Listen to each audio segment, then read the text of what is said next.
Chapter 11. Connie was sorting out one of the Ragby lumber rooms. There were several. The house was a warren, and the family never sold anything. Sir Geoffrey's father had liked pictures, and Sir Geoffrey's mother had liked Cinquecento furniture. Sir Geoffrey himself had liked old carved oak chests, vestry chests. So it went on through the generations. Clifford collected very modern pictures, at very moderate prices. So in the lumber room there were bad Sir Edwin Landseers and pathetic William Henry Hunt birds' nests, and other Academy stuff, enough to frighten the daughter of an R.A. She determined to look through it one day and clear it all. And the grotesque furniture interested her. Wrapped up carefully to preserve it from damage and dry rot was the old family cradle of rosewood. She had to unwrap it, to look at it. It had a certain charm. She looked at it a long time. "It's 1,000 pities it won't be called for," sighed Mrs. Bolton, who was helping. "Though cradles like that are out of date nowadays." "It might be called for. I might have a child," said Connie casually, as if saying she might have a new hat. "You mean if anything happened to Sir Clifford?" stammered Mrs. Bolton. "No, I mean as things are. It's only muscular paralysis with Sir Clifford. It doesn't affect him," said Connie, lying as naturally as breathing. Clifford had put the idea into her head. He had said, "Of course I may have a child yet. I'm not really mutilated at all. The potency may easily come back, even if the muscles of the hips and legs are paralyzed, and then the seed may be transferred." He really felt, when he had his periods of energy and worked so hard at the question of the mines, as if his sexual potency were returning. Connie had looked at him in terror, but she was quick-witted enough to use his suggestion for her own preservation. For she would have a child if she could, but not his.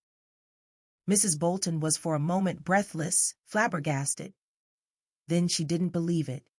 She saw in it a ruse. Yet doctors could do such things nowadays. They might sort of graft seed. "Well, my lady, I only hope and pray you may. It would be lovely for you, and for everybody. My word, a child in Ragby, what a difference it would make." "Wouldn't it?" said Connie, and she chose 3 pictures of 60 years ago to send to the Duchess of Shortlands for the ladies' next charitable bazaar. She was called the Bazaar Duchess, and she always asked all the county to send things for her to sell. She would be delighted with 3 framed R.A.s. She might even call on the strength of them. How furious Clifford was when she called. But oh, my dear, Mrs. Bolton was thinking to herself, is it Oliver Mallore's child you're preparing us for? Oh, my dear, that would be a Tevershow baby in the Ragby cradle, my word. Wouldn't shame it, neither. Among other monstrosities in this lumber room was a largish black Japan box, excellently and ingeniously made some 60 or 70 years ago, and fitted with every imaginable object. On top was a concentrated toilet set, brushes, bottles, mirrors, combs, boxes, even 3 beautiful little razors in safety sheaths, shaving bowl and all. Underneath came a sort of escritoire outfit.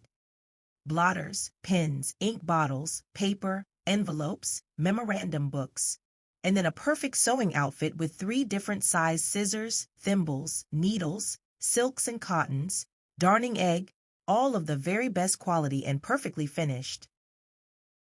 Then there was a little medicine store, with bottles labeled laudanum, tincture of myrrh, cloves, and so on, but empty. Everything was perfectly new, and the whole thing, when shut up, was as big as a small but fat weekend bag, and inside it fitted together like a puzzle. The bottles could not possibly have spilled. There wasn't room. The thing was wonderfully made and contrived, excellent craftsmanship of the Victorian order. But somehow it was monstrous. Some Chatterley must even have felt it, for the thing had never been used. It had a peculiar soullessness, Yet Mrs. Bolton was thrilled. "Look what beautiful brushes, so expensive, even the shaving brushes, 3 perfect ones. No, and those scissors, they're the best that money could buy. Oh, I call it lovely." "Do you?" said Connie. "Then you have it." "Oh no, my lady. Of course, it will only lie here till doomsday. If you won't have it, I'll send it to the Duchess as well as the pictures, and she doesn't deserve so much. Do have it." "Oh, your ladyship, why I shall never be able to thank you." "You needn't try," laughed Connie. And Mrs. Bolton sailed down with the huge and very black box in her arms, flushing bright pink in her excitement. Mr. Betts drove her in the trap to her house in the village with the box. And she had to have a few friends in to show it: the schoolmistress, the chemist's wife, Mrs. Whedon, the under-cashier's wife. They thought it marvelous.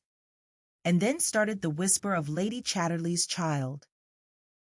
"Wonders'll never cease," said Mrs. Whedon. But Mrs. Bolton was convinced if it did come, it would be Sir Geoffrey's child. So there. Not long after, the rector said gently to Clifford, "And may we really hope for an heir to Ragby?" "Ah, that would be the hand of God in mercy indeed." "Well, we may hope," said Clifford, with a faint irony, and at the same time a certain conviction. He had begun to believe it really possible it might even be his child. Then one afternoon came Leslie Winter, Squire Winter, as everybody called him, lean, immaculate, and 70, and every inch a gentleman, as Mrs. Bolton said to Mrs. Betts. Every millimeter indeed, and with his old-fashioned, rather haw-haw manner of speaking, he seemed more out of date than bagwigs. Time, in her flight, drops these fine old feathers. They discussed the collieries. Clifford's idea was that his coal, even the poor sort, could be made into hard concentrated fuel that would burn at great heat if fed with certain damp, acidulated air at a fairly strong pressure. It had long been observed that in a particularly strong, wet wine the pit bank burned very vivid, gave off hardly any fumes, and left a fine powder of ash instead of the slow pink gravel. "But where will you find the proper engines for burning your fuel?" asked Winter. "I'll make them myself, and I'll use my fuel myself, and I'll sell electric power. I'm certain I could do it." "If you can do it, then splendid. Splendid, my dear boy. Haw, splendid. If I can be of any help, I shall be delighted. I'm afraid I am a little out of date, and my collieries are like me. But who knows? When I'm gone, there may be men like you." "Splendid. It will employ all the men again, and you won't have to sell your coal or fail to sell it." "A splendid idea, and I hope it will be a success. If I had sons of my own, no doubt they would have up-to-date ideas for Shipley, no doubt. By the way, dear boy, is there any foundation to the rumor that we may entertain hopes of an heir to Ragby?" "Is there a rumor?" asked Clifford. "Well, my dear boy, Marshall from Fillingwood asked me. That's all I can say about a rumor. Of course I wouldn't repeat it for the world if there were no foundation." "Well, sir," said Clifford uneasily, but with strange bright eyes, "there is a hope. There is a hope." Winter came across the room and wrung Clifford's hand. "My dear boy, my dear lad, can you believe what it means to me to hear that? And to hear you are working in the hopes of a son, and that you may again employ every man at Tevershall. Ah, my boy, to keep up the level of the race, and to have work waiting for any man who cares to work." The old man was really moved. Next day Connie was arranging tall yellow tulips in a glass vase. "Connie," said Clifford, "did you know there was a rumor that you are going to supply Ragby with a son and heir?" Connie felt dim with terror, yet she stood quite still, touching the flowers. "No," she said. "Is it a joke or malice?" He paused before he answered. Neither, I hope. I hope it may be a prophecy. Connie went on with her flowers. I had a letter from Father this morning, she said. He wants to know if I am aware he has accepted Sir Alexander Cooper's invitation for me for July and August to the Villa Esmeralda in Venice. July and August? Said Clifford. Oh, I wouldn't stay all that time. Are you sure you wouldn't come? I won't travel abroad, said Clifford promptly. She took her flowers to the window. Do you mind if I go? She said. You know it was promised for this summer. For how long would you go? Perhaps 3 weeks. There was silence for a time. Well, said Clifford slowly and a little gloomily, I suppose I could stand it for 3 weeks, if I were absolutely sure you'd want to come back. I should want to come back, she said, with quiet simplicity, heavy with conviction. She was thinking of the other man. Clifford felt her conviction, and somehow he believed her. He believed it was for him. He felt immensely relieved, joyful at once. In that case, he said, I think it would be all right, don't you? I think so, she said. You'd enjoy the change? She looked up at him with strange blue eyes. I should like to see Venice again, she said, and to bathe from one of the shingle islands across the lagoon. But you know I loathe the Lido, and I don't fancy I shall like Sir Alexander Cooper and Lady Cooper. But if Hilda is there, and we have a gondola of our own, yes, it will be rather lovely. I do wish you'd come. She said it sincerely. She would so love to make him happy in these ways. Ah, but think of me, though, at the Gare du Nord, at Calais Quay. But why not? I see other men carried in litter chairs who have been wounded in the war. Besides, we'd motor all the way. We should need to take 2 men. Oh, no, we'd manage with Field. There would always be another man there. But Clifford shook his head. Not this year, dear. Not this year. Next year probably I'll try. She went away gloomily. Next year. What would next year bring? She herself did not really want to go to Venice, not now. Now there was the other man. But she was going as a sort of discipline, and also because, if she had a child, Clifford could think she had a lover in Venice. It was already May, and in June they were supposed to start. Always these arrangements, always one's life arranged for one. Wheels that worked one and drove one, and over which one had no real control. It was May, but cold and wet again. A cold, wet May, good for corn and hay. Much the corn and hay matter nowadays. Connie had to go into Outhwaite, which was their little town, where the Chatterleys were still the Chatterleys. She went alone, Field driving her. In spite of May and a new greenness, the country was dismal. It was rather chilly, and there was smoke on the rain, and a certain sense of exhaust vapor in the air. One just had to live from one's resistance. No wonder these people were ugly and tough. The car plowed uphill through the long, squalid straggle of Tevershall, the blackened brick dwellings, the black slate roofs glistening their sharp edges, the mud black with coal dust, the pavements wet and black. It was as if dismalness had soaked through and through everything. The utter negation of natural beauty, the utter negation of the gladness of life, the utter absence of the instinct for shapely beauty which every bird and beast has, the utter death of the human intuitive faculty was appalling. The stacks of soap in the grocers' shops, the rhubarb and lemons in the greengrocers, the awful hats in the milliners, all went by ugly, ugly, ugly, followed by the plaster and gilt horror of the cinema with its wet picture announcements, A Woman's Love.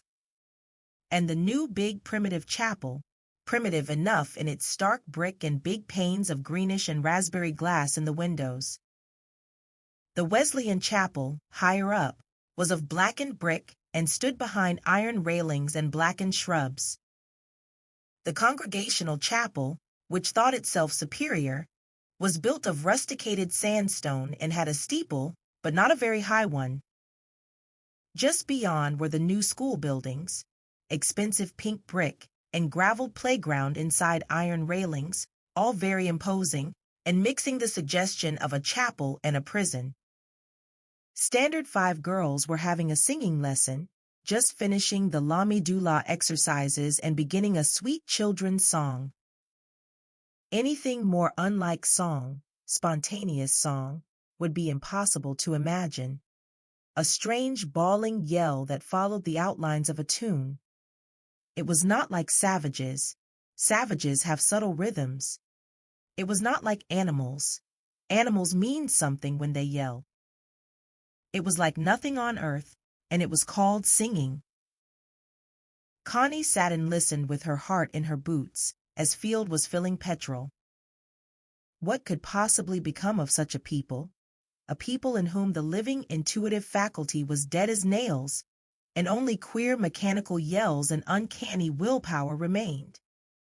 A coal cart was coming downhill, clanking in the rain. Field started upwards, past the big but weary-looking drapers and clothing shops, the post office, into the little marketplace of forlorn space, where Sam Black was peering out of the door of the Sun that called itself an inn, not a pub, and where the commercial travelers stayed, and was bowing to Lady Chatterley's car. The church was away to the left, among black trees. The car slid on downhill, past the Miners' Arms. It had already passed the Wellington, the Nelson, the 3 Tons and the Sun. Now it passed the Miners' Arms, then the Mechanics' Hall, then the new and almost gaudy Miners' Welfare, and so past a few new villas, out into the blackened road between dark hedges and dark green fields toward Stack's Gate. Tevershall! That was Tevershall! Merry England! Shakespeare's England! No, but the England of today, as Connie had realized since she had come to live in it. It was producing a new race of mankind, overconscious in the money and social and political side, on the spontaneous, intuitive side dead, but dead. Half corpses, all of them, but with a terrible insistent consciousness in the other half. There was something uncanny and underground about it all. It was an underworld, and quite incalculable. How shall we understand the reactions in half corpses? When Connie saw the great lorries full of steel workers from Sheffield, weird, distorted, smallish beings like men, off for an excursion to Matlock, her bowels fainted and she thought, "Ah, God, what has man done to man? What have the leaders of men been doing to their fellow men? They have reduced them to less than humanness, and now there can be no fellowship any more. It is just a nightmare." She felt again in a wave of terror the gray, gritty hopelessness of it all. With such creatures for the industrial masses, and the upper classes as she knew them, there was no hope any more. Yet she was wanting a baby, and an heir to Ragby. An heir to Ragby! She shuddered with dread. Yet Melors had come out of all this. Yes, but he was as apart from it all as she was. Even in him there was no fellowship left. It was dead. The fellowship was dead. There was only apartness and hopelessness, as far as all this was concerned. And this was England, the vast bulk of England, as Connie knew, since she had motored from the center of it. The car was rising toward Stack's Gate. The rain was holding off, and in the air came a queer pellucid gleam of May. The country rolled away in long undulations, south towards the Peak, east towards Mansfield and Nottingham. Connie was traveling south.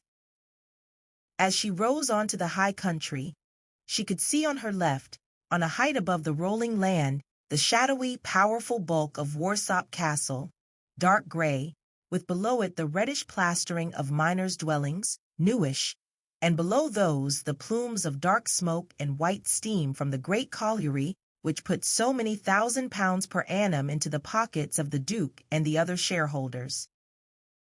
The powerful old castle was a ruin, yet still it hung its bulk on the low skyline, over the black plumes and the white that waved on the damp air below. A turn, and they ran on the high level to Stack's Gate. Stack's Gate, as seen from the high road, was just a huge and gorgeous new hotel, the Coningsby Arms, standing red and white and gilt in barbarous isolation off the road. But if you looked, you saw on the left rows of handsome modern dwellings, set down like a game of dominoes, with spaces and gardens, a queer game of dominoes that some weird masters were playing on the surprised earth. And beyond these blocks of dwellings, at the back, rose all the astonishing and frightening overhead erections of a really modern mine, chemical works and long galleries, enormous, and of shapes not before known to man. The headstocks and pit bank of the mine itself were insignificant among the huge new installations. And in front of this, the game of dominoes stood forever in a sort of surprise, waiting to be played. This was Stack's Gate, new on the face of the earth since the war. But as a matter of fact, though even Connie did not know it, downhill half a mile below the hotel was old Stack's Gate, with a little old colliery and blackish old brick dwellings, and a chapel or two, and a shop or two, and a little pub or two. But that didn't count any more. The vast plumes of smoke and vapor rose from the new works up above, and this was now Stack's Gate. No chapels, no pubs, even no shops. Only the great works, which are the modern Olympia with temples to all the gods, then the model dwellings, then the hotel. The hotel in actuality was nothing but a miner's pub, though it looked first-classy. Even since Connie's arrival at Ragby, this new place had arisen on the face of the earth, and the model dwellings had filled with riffraff drifting in from anywhere to poach Clifford's rabbits among other occupations. The car ran on along the uplands, seeing the rolling country spread out. The country, it had once been a proud and lordly country. In front, looming again and hanging on the brow of the skyline, was the huge and splendid bulk of Chadwick Hall, more window than wall, one of the most famous Elizabethan houses. Noble, it stood alone above a great park, but out of date, passed over. It was still kept up, but as a show place. Look how our ancestors lorded it. That was the past. The present lay below. God alone knows where the future lies. The car was already turning, between little old blackened miners' cottages, to descend to Outhwaite. And Outhwaite, on a damp day, was sending up a whole array of smoke plumes and steam to whatever gods there be. Outhwaite, down in the valley, with all the steel threads of the railways to Sheffield drawn through it, and the coal mines and the steel works sending up smoke and glare from long tubes, and the pathetic little corkscrew spire of the church that is going to tumble down, still prickling the fumes, always affected Connie strangely. It was an old market town, centre of the Dales. One of the chief inns was the Chatterley Arms. There, in Outhwaite, Ragby was known as Ragby, as if it were a whole place, not just a house, as it was to outsiders. Ragby Hall, near Tevershall, Ragby, a seat. The miners' cottages, blackened, stood flush on the pavement, with that intimacy and smallness of colliers' dwellings over 100 years old. They lined all the way. The road had become a street, and as you sank, you forgot instantly the open, rolling country where the castles and big houses still dominated, but like ghosts.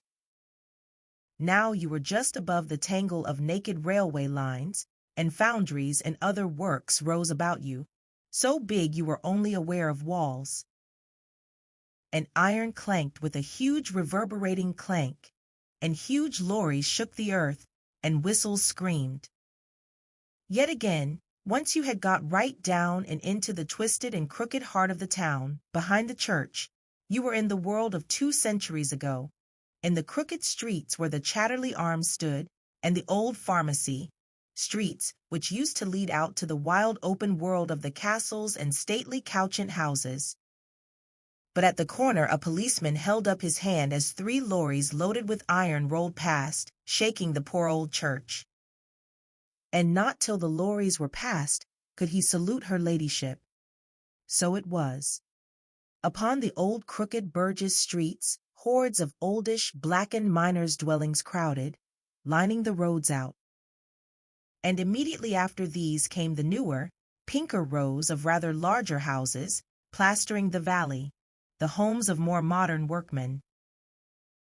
And beyond that again, in the wide, rolling regions of the castles, smoke waved against steam, and patch after patch of raw reddish brick showed the newer mining settlements, sometimes in the hollows, sometimes gruesomely ugly along the skyline of the slopes. And in between, were the tattered remnants of the old coaching and cottage England, even the England of Robin Hood, where the miners prowled with the dismalness of suppressed sporting instincts when they were not at work. England, my England, but which is my England? The stately homes of England make good photographs and create the illusion of a connection with the Elizabethans. The handsome old halls are there, from the days of good Queen Anne and Tom Jones. But smuts fall and blacken on the drab stucco that has long ceased to be golden. And one by one, like the stately homes, they are abandoned. Now they are being pulled down. As for the cottages of England, there they are, great plasterings of brick dwellings on the hopeless countryside. Now they are pulling down the stately homes, the Georgian halls are going. Fritchley, a perfect old Georgian mansion, was even now, as Connie passed in the car, being demolished. It was in perfect repair. Till the war, the Weatherleys had lived in style there. But now it was too big, too expensive, and the country had become too uncongenial. The gentry were departing to pleasanter places, where they could spend their money without having to see how it was made. This is history. One England blots out another. The mines had made the halls wealthy. Now they were blotting them out, as they had already blotted out the cottages. The industrial England blots out the agricultural England. One meaning blots out another. The New England blots out the Old England. And the continuity is not organic, but mechanical. Connie, belonging to the leisured classes, had clung to the remnants of the Old England. It had taken her years to realize that it was really blotted out by this terrifying new and gruesome England, and that the blotting out would go on till it was complete. Fritchley was gone, Eastwood was gone, Shipley was going. Squire Winter's beloved Shipley. Connie called for a moment at Shipley. The park gates at the back opened just near the level crossing of the colliery railway. The Shipley colliery itself stood just beyond the trees. The gate stood open because through the park was a right-of-way that the colliers used. They hung around the park. The car passed the ornamental ponds, in which the colliers threw their newspapers, and took the private drive to the house. It stood above, aside, a very pleasant stucco building from the middle of the 18th century. It had a beautiful alley of yew trees that had approached an older house, and the hall stood serenely spread out, winking its Georgian panes as if cheerfully. Behind there were really beautiful gardens. Connie liked the interior much better than Ragby. It was much lighter, more alive, shapen, and elegant. The rooms were paneled with creamy painted paneling, the ceilings were touched with gilt, and everything was kept in exquisite order. All the appointments were perfect, regardless of expense. Even the corridors managed to be ample and lovely, softly curved and full of life. But Leslie Winter was alone. He had adored his house. But his park was bordered by 3 of his own collieries. He had been a generous man in his ideas. He had almost welcomed the colliers in his park. Had the miners not made him rich? So, when he saw the gangs of unshapely men lunging by his ornamental waters, not on the private part of the park, no, he drew the line there, he would say, "The miners are perhaps not so ornamental as deer, but they are far more profitable." But that was in the golden, monetarily, latter half of Queen Victoria's reign. Miners were then good working men. Winter had made this speech, half apologetic, to his guest, the then Prince of Wales. And the prince had replied, in his rather guttural English, "You are quite right. If there were coal under Sandringham, I would open a mine on the lawns, and think it first-rate landscape gardening. Oh, I am quite willing to exchange roe deer for colliers at the price. Your men are good men too, I hear." But then, the prince had perhaps an exaggerated idea of the beauty of money and the blessings of industrialism. However, the prince had been a king, and the king had died, and now there was another king whose chief function seemed to be to open soup kitchens. And the good working men were somehow hemming Shipley in. New mining villages crowded on the park, and the squire felt somehow that the population was alien. He used to feel, in a good-natured but quite grand way, lord of his own domain and of his own colliers. Now, by a subtle pervasion of the new spirit, he had somehow been pushed out. It was he who did not belong any more. There was no mistaking it. The mines, the industry had a will of its own, and this will was against the gentleman owner. All the colliers took part in the will, and it was hard to live up against it. It either shoved you out of the place or out of life altogether. Squire Winter, a soldier, had stood it out, but he no longer cared to walk in the park after dinner. He almost hid indoors. Once he had walked, bareheaded, and in his patent leather shoes and purple silk socks, with Connie down to the gate, talking to her in his well-bred, rather haw-haw fashion.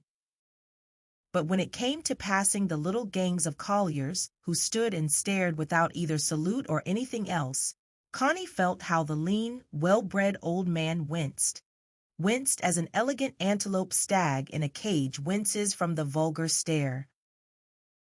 The colliers were not personally hostile, not at all, but their spirit was cold and shoving him out, and deep down there was a profound grudge.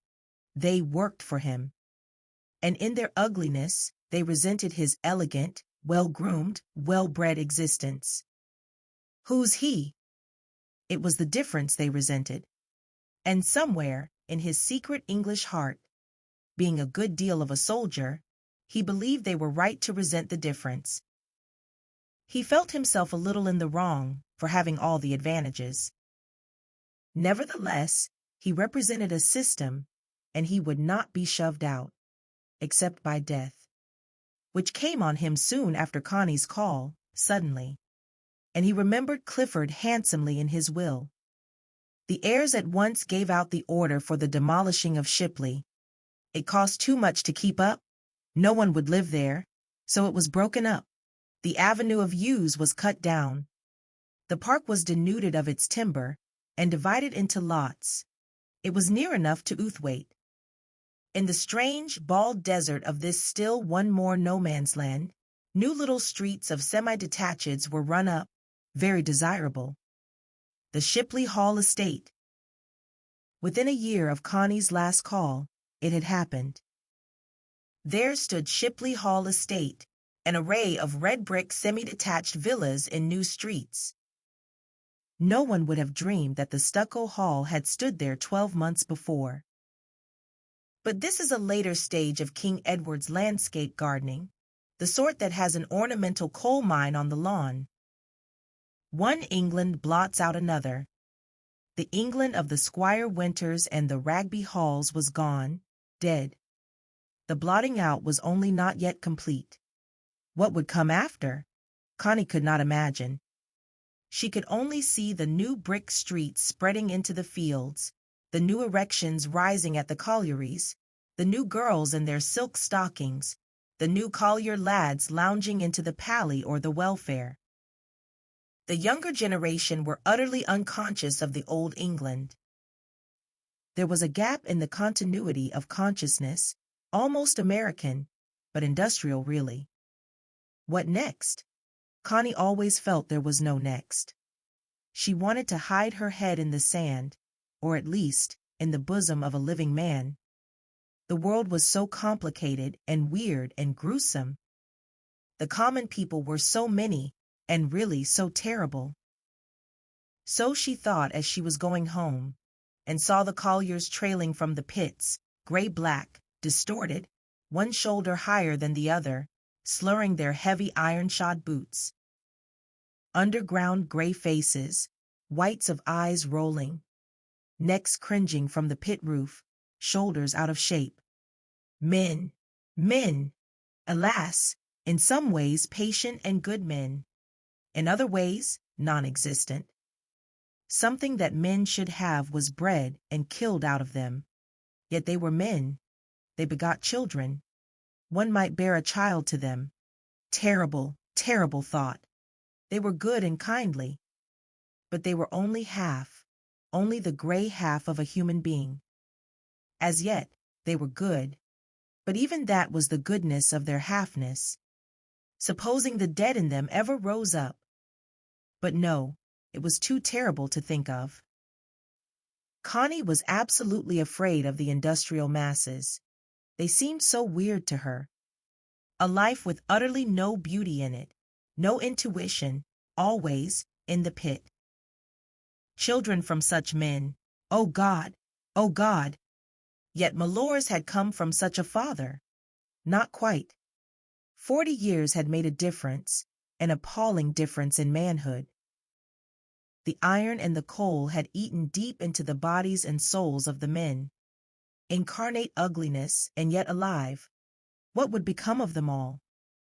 Perhaps with the passing of the coal, they would disappear again, off the face of the earth. They had appeared out of nowhere in their thousands, when the coal had called for them. Perhaps they were only weird fauna of the coal seams. Creatures of another reality, they were elementals, serving the elements of coal, as the metal workers were elementals, serving the element of iron. Men, not men, but animus of coal and iron and clay. Fauna of the elements, carbon, iron, silicon, elementals. They had perhaps some of the weird, inhuman beauty of minerals, the luster of coal, the weight and blueness and resistance of iron, the transparency of glass. Elemental creatures, weird and distorted, of the mineral world. They belonged to the coal, the iron, the clay, as fish belong to the sea and worms to dead wood. The anima of mineral disintegration. Connie was glad to be home, to bury her head in the sand. She was glad even to babble to Clifford, for her fear of the mining and iron Midlands affected her with a queer feeling that went all over her, like influenza. Of course I had to have tea in Miss Bentley's shop, she said. Really? Winter would have given you tea? Oh yes, but I daren't disappoint Miss Bentley. Miss Bentley was a sallow old maid, with a rather large nose and romantic disposition, who served tea with a careful intensity worthy of a sacrament. Did she ask after me? Said Clifford. Of course. May I ask your ladyship how Sir Clifford is? I believe she ranks you even higher than Nurse Cavell. And I suppose you said I was blooming. Yes. And she looked as rapt as if I had said the heavens had opened to you. I said if she ever came to Tevershell, she was to come and see you. Me? Whatever for? See me? Why, yes, Clifford. You can't be so adored without making some slight return. St. George of Cappadocia was nothing to you in her eyes. And do you think she'll come? Oh, she blushed and looked quite beautiful for a moment, poor thing. Why don't men marry the women who would really adore them? The women start adoring too late. But did she say she'd come? Oh.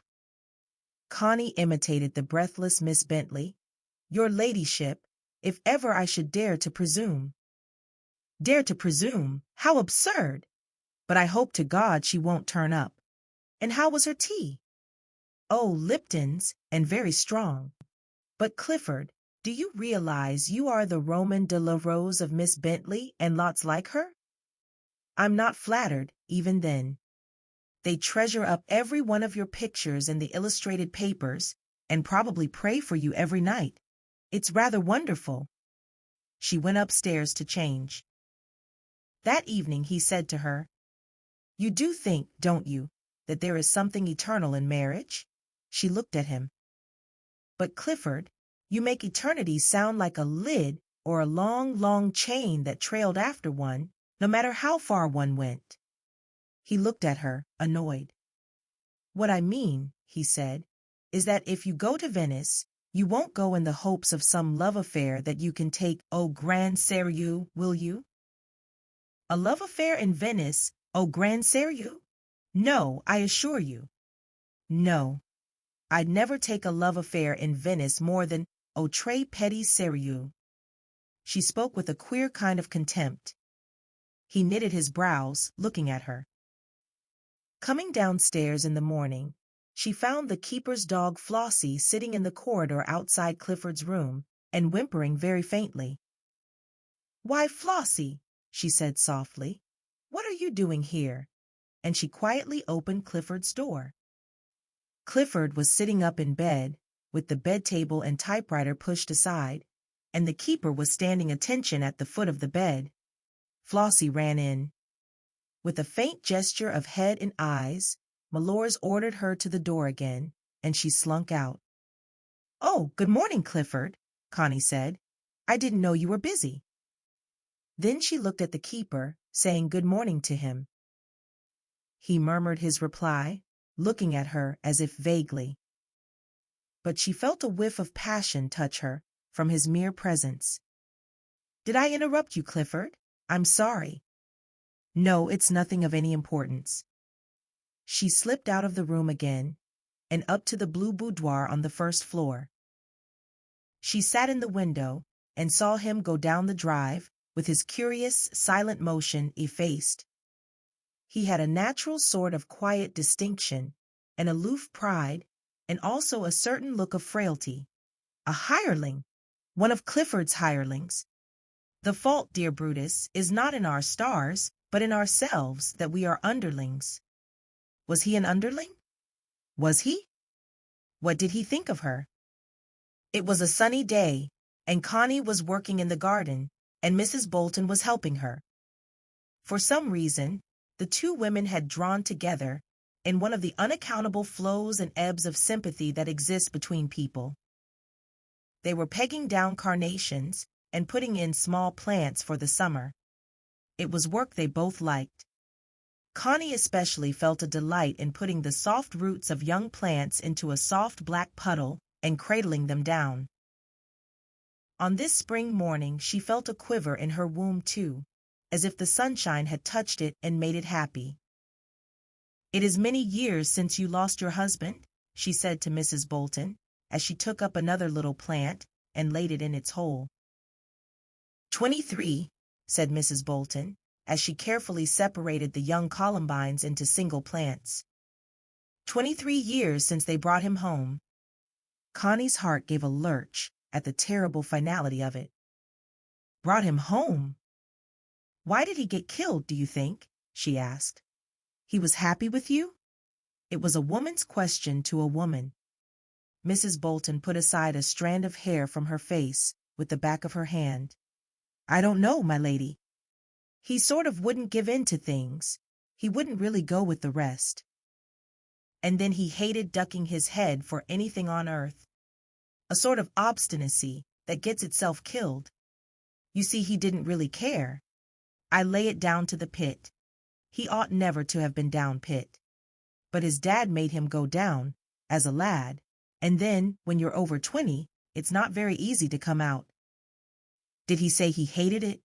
Oh, no, never. He never said he hated anything. He just made a funny face. He was one of those who wouldn't take care, like some of the first lads as went off so blithe to the war and got killed right away. He wasn't really weasel-brained, but he wouldn't care. I used to say to him, "You care for naught nor nobody," but he did. The way he sat when my first baby was born, motionless, and the sort of fatal eyes he looked at me with when it was over. I had a bad time, but I had to comfort him. "It's all right, lad, it's all right," I said to him. And he gave me a look, and that funny sort of smile. He never said anything, but I don't believe he had any right pleasure with me at nights after. He'd never really let himself go. I used to say to him, "Oh, let thysen go, lad!" I'd talk broad to him sometimes, and he said nothing. But he wouldn't let himself go, or he couldn't. He didn't want me to have any more children. I always blamed his mother for letting him in the room. He'd no right to've been there. Men make so much more of things than they should, once they start brooding. "Did he mind so much?" said Connie in wonder. "Yes, he sort of couldn't take it for natural, all that pain. And it spoilt his pleasure in his bit of married love." I said to him, "If I don't care, why should you? It's my lookout." But all he'd ever say was, "It's not right." "Perhaps he was too sensitive," said Connie. "That's it. When you come to know men, that's how they are, too sensitive in the wrong place." And I believe, unbeknown to himself, he hated the pit, just hated it. He looked so quiet when he was dead, as if he'd got free. He was such a nice-looking lad. It just broke my heart to see him, so still and pure-looking, as if he'd wanted to die. Oh, it broke my heart, that did. But it was the pit. She wept a few bitter tears, and Connie wept more. It was a warm spring day, with a perfume of earth and of yellow flowers, many things rising to bud, and the garden still with the very sap of sunshine. "It must have been terrible for you," said Connie. "Oh, my lady, I never realized at first. I could only say, 'Oh, my lad, what did you want to leave me for?' That was all my cry. But somehow I felt he'd come back." "But he didn't want to leave you," said Connie. "Oh, no, my lady, that was only my silly cry. And I kept expecting him back, especially at nights.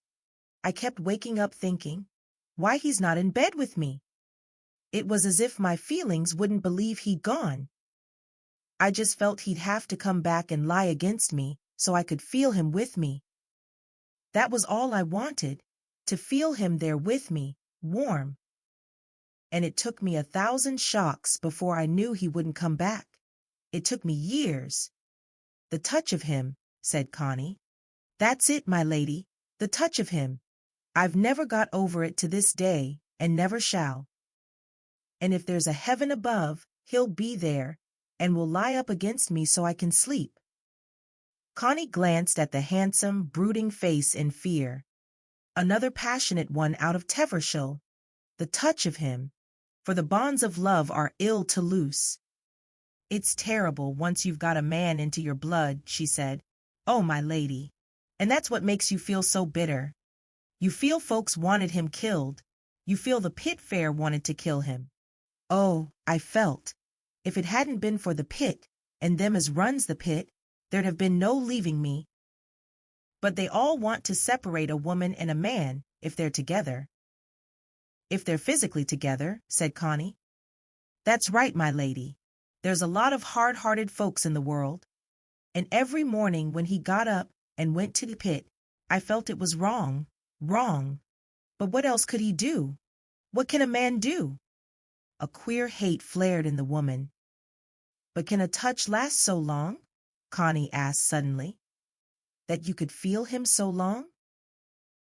"Oh, my lady, what else is there to last? Children grows away from you, but the man, well. But even that they'd like to kill in you, the very thought of the touch of him. Even your own children. Ah, well, we might have drifted apart, who knows? But the feeling's something different. It's 'appen better never to care. But there, when I look at women who's never really been warmed through by a man, Well, they seem to me poor dual owls after all, no matter how they may dress up and gad. No, I'll abide by my own. I've not much respect for people. Dive into Lady Chatterley's Lover with EchoTales Audiobooks and unlock a deeper connection to D.H. Lawrence's timeless tale of passion and freedom. Enhance your experience and retention by pairing our narration with your choice of a physical or Kindle book. Ready for a transformative literary journey? Find your perfect format via the link in the description. Join us in rediscovering this classic. Read smarter, remember more. Get your copy now.